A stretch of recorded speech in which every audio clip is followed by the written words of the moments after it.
Please stand for the Pledge of Allegiance. I pledge allegiance to the flag of the United States of America and to the republic for which it stands, one nation, under God, indivisible, with liberty and justice for all.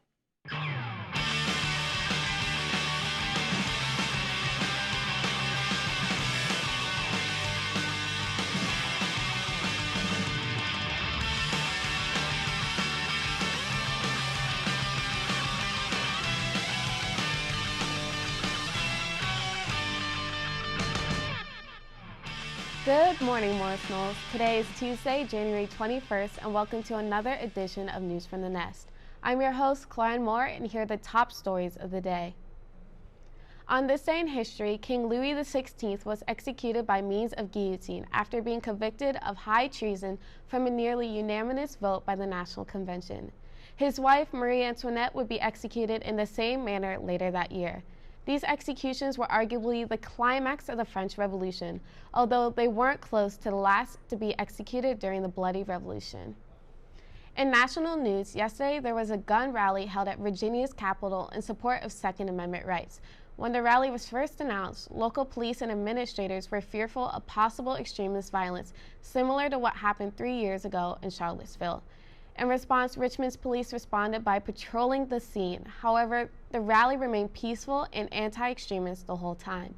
According to police, about 22,000 people attended the rally, and the crowd simply wanted their voices to be heard.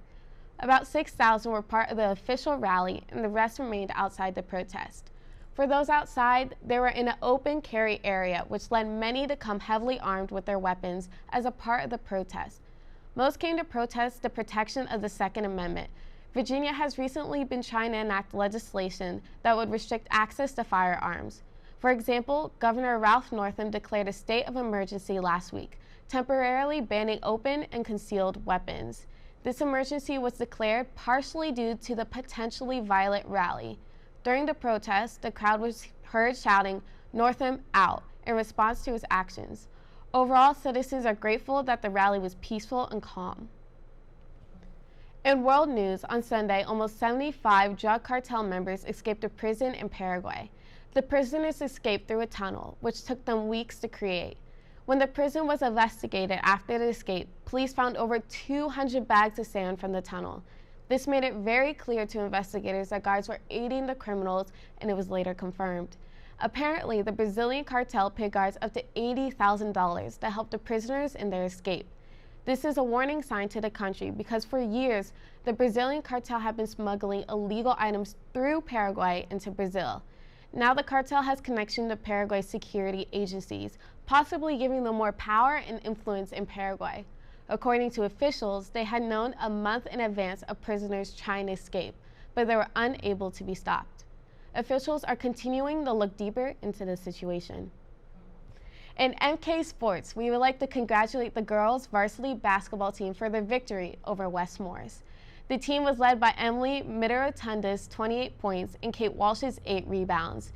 The team is back in action tomorrow night at home against Newton. Go support the team at 7 o'clock. Let us know if you would like your sport highlighted by News from the Nest. There will be a math club meeting after school in A44 today. Any student that wishes to get help or give help should attend. Please see Mrs. DeStasio with any questions.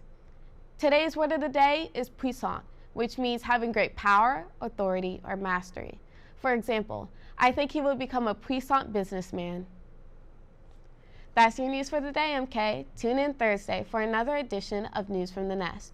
I'm Claren Moore. Enjoy the day, Knolls, and stay wholesome. This has been The Best from the Nest.